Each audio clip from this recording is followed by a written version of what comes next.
Yeah, I thought we looked tired today, if I'm honest, as all of us. It's been a long week away to Luton, losing 3-1 in a tough game. Lost a couple of players to injury in that. Bounced into, obviously, Wednesday where we were excellent, really run hard. I looked at the numbers coming into today, and obviously we made 5 changes Wednesday. We made changes last week to the team, so I didn't feel it was like the end of a 3-game week. But for whatever reason, that was a real grind today. Fair credit to Liam and Wigan. Obviously had a fantastic season last year, brought it into the Championship, and they make you defend your boxes. You know, both. I said to the players at half time, this game's going to be determined on moments. Make sure that we come out on top in the 2 boxes. And ultimately, that's where it comes down to, 3 set plays in the game. I thought at times in the first half, especially down the left side, Kenneth, Tim and Ilias had some fantastic interplay. Didn't always end with the end product we desired. And look, there's a saying, isn't there, you know, that good teams can win ugly and win when things are not good. And I felt that's probably summed up today's performance. It wasn't one that I enjoyed a lot, but after a long week, when I came to the stadium today, I actually said to the staff, let's just get the 3 points and just keep moving. Is that not a bit harsh though, for the first half? We've got the lead, and then when they equalised, got back on top very quickly. It showed a lot of resolve.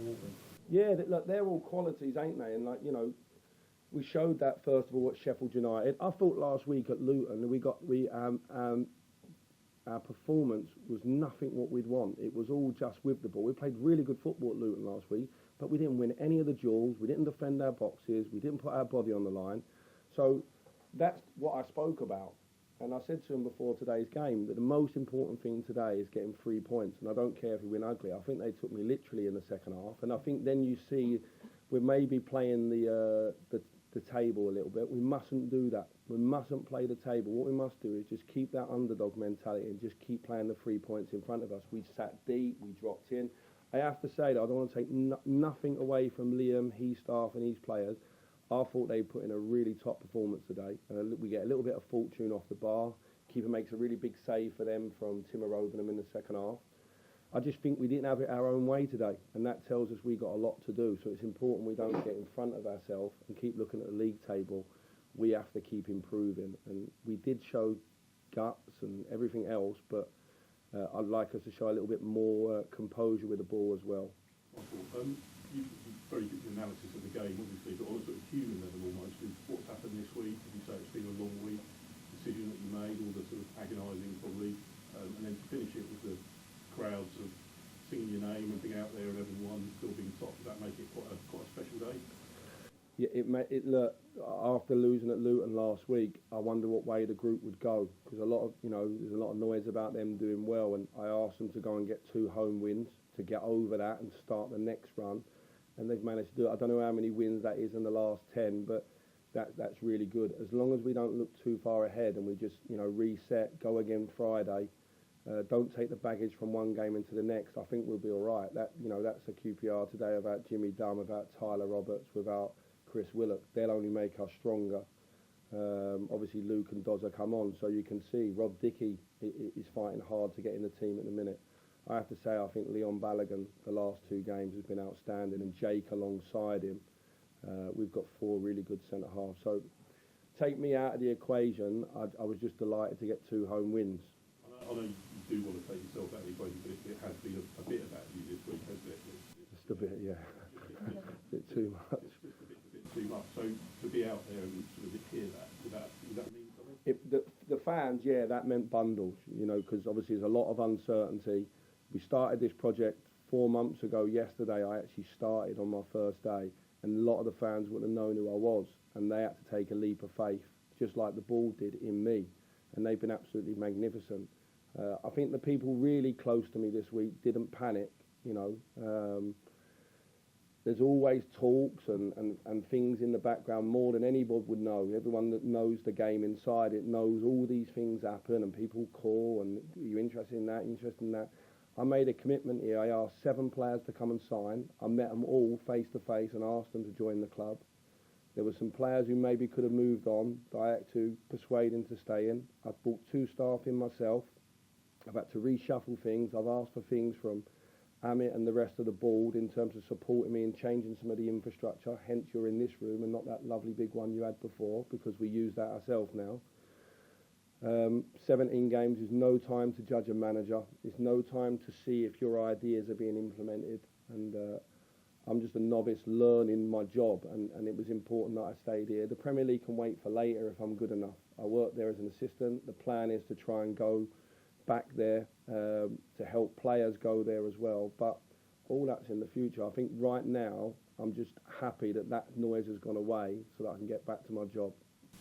Michael, it's been obviously, you said, an exhausting week, physically, but emotionally as well for the group. In what's going to be a draining and extraordinary season, stuff like the World Cup as well, what does it say that, obviously from the results today, that they can handle emotionally challenging what it is? Well, we've got another one coming now. Birmingham and Norwich away, West Brom at home. That's a tough week. This week was tough, and what I would say in the Championship is very even. It's very, very even. I was delighted today to get the 3 points, because then I look at where the 7th place team is, and I want to try and make sure that there's a little bit of a gap. At the moment, we're just trying to build a foundation for the March international break. That was where my focus was coming into the job. I think my first remit was, can I make sure that we build a team that can avoid relegation and start looking at the top half of the table and looking upwards. There was a lot of change in the summer, and that's still my focus, to have a top half finish. But if we get to March international break, where we're in touching distance of promotion or the playoffs, that's the aim. So we can't get too far ahead of ourselves. And I won't know if the World Cup break's a good or bad thing, because if we arrive in it in the same form we are now, I just want to play every day at the moment. But we'll see. We'll try to add, and 1 or 2 players maybe not be happy with their own game time up to January in the World Cup. So there might be 1 or 2 looking to move on. So the dynamics are always moving. And you touched on Balogun as well. He was bringing them both off. I was wondering if you could expand a bit on his performance today. I thought on Wednesday he was unbelievable, stepping in and driving with the ball. I asked him yesterday if he's okay. He spent a period of time at Wigan, and he was outstanding in the time that he was there. He managed under Paul Cook. I think he went in and the team did really well in the season, and they ended up staying up. And when we was at Glasgow Rangers, we watched every one of them games to take him up there. So I had no doubts he could come into this league and be a top centre-half. It was just about, could he get up to speed, because he'd had no pre-season. He's a quiet leader as well, Leon. He's not someone that bellows about, but even when young academy players come over, he's always whispering in their ear. And he's always talking quietly in the change room to some of the younger players. I think he's a class act as a human being if you get to meet him, and obviously as a football player. And we were so lucky because we didn't get him till late in the window, and I'm flabbergasted that he was still available. One more about you, sorry. I was intrigued by what you said just then about if the Premier League's good enough, I'll get there. Is that kind of how you rationalise all the kind of difficult decisions in the week? Yeah, it has to be a right fit. When I came here and I listened to the owners, I thought everything was a right fit, and I thought that I could help them on their journey. So you have to weigh everything up. You have to look at the group of players. When you make a commitment to people, then you have to try and see that out. And I didn't feel that I'd really even got started here. It's not about finance. I've been in the game, as a young coach, coming all the way through. I've been at big clubs, so there's no hesitation working with the top level players and at the top clubs. But it's got to be right. You have to make good decisions. You have to stick to your commitments as well, I think. When you make a commitment to people and their family, I think you have to show that through. It was tempting, but no, I just think it will come in the future. I think everyone's looking to see if I can develop a style as a manager, how I am in the good and the bad times. Can I manage for a whole season with the ups and downs? But no one's looking at that more than me. There's certain things that I want to, which I'll keep, private to me and my family. There's certain things I need to ask for myself. So it was tempting, but I'm really happy. Can I just ask you about Ilias' performance? Because at some moments of the game, you look a very special player. Great kid, Ilias. Love working with him. And I suppose that's it. When you're working with people, you're excited to get out of bed in the morning and come to work and see them and work with them. It's very hard to walk away. Ilias' day was fantastic, and he's played He's played the 3 games in a week, and he runs his socks off for us. And even when he's tired, he finds moments of magic, like down this far touchline, right late in the game, and no one's on the end of his cross. He's really demanding in himself as well. He's a boy that's self-motivated, so he's really like low maintenance, high output, and I'm delighted with him. Did it come as a bit of a surprise that the Wolves opportunity came so early on in your career as a manager? Did it catch you by a little bit? Yeah, I've got to be honest, it did, because I thought I was just happy working away here.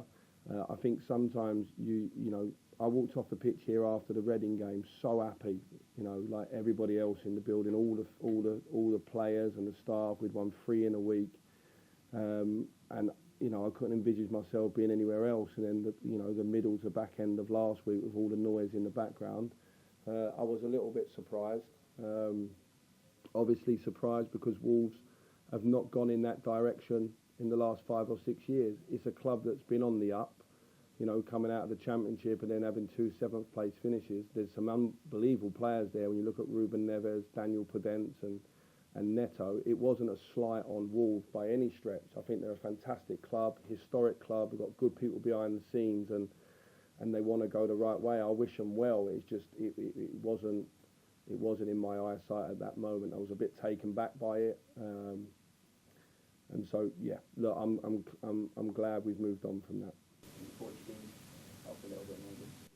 Possibly, yeah. Obviously, that little period. It was a long time ago now, though. So you were, other than ordering a beer or a bite to eat, I won't be using it too much.